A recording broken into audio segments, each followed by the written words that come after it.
nhà dòng lơ nó nói nó là cái bao gì đâu nó phải này trò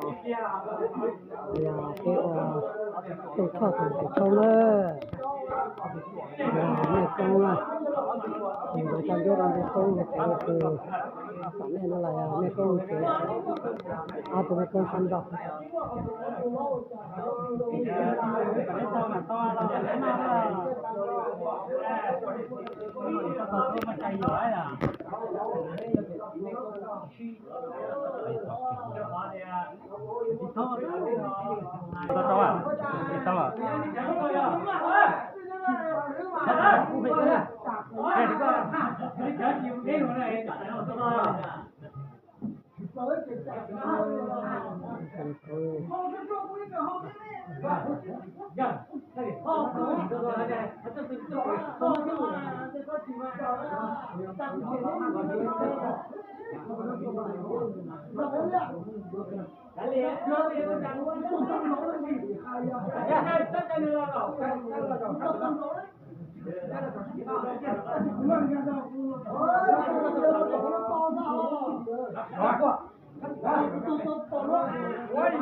khẩu trang này nó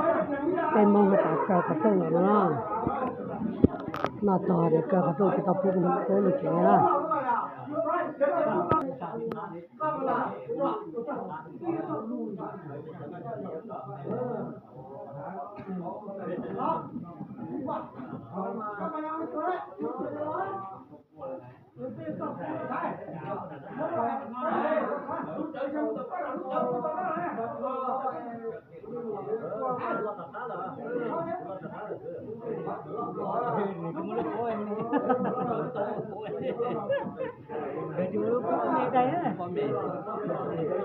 nhiều bây giờ à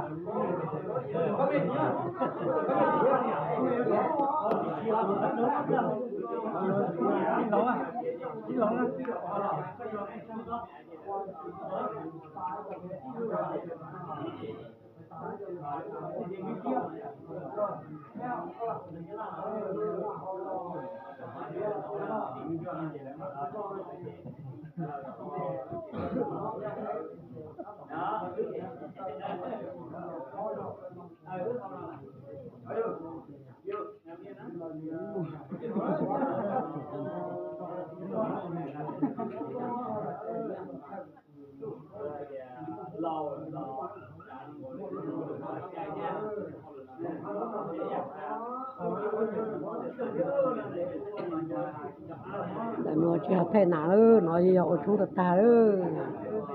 nhưng mà khi mình kia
Hãy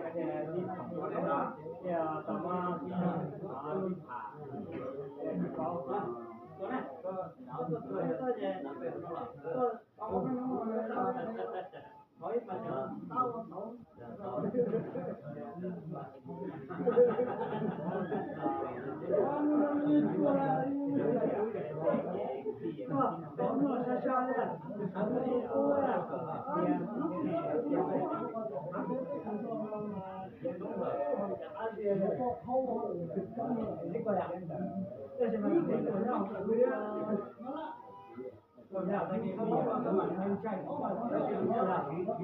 Ghiền Mì Gõ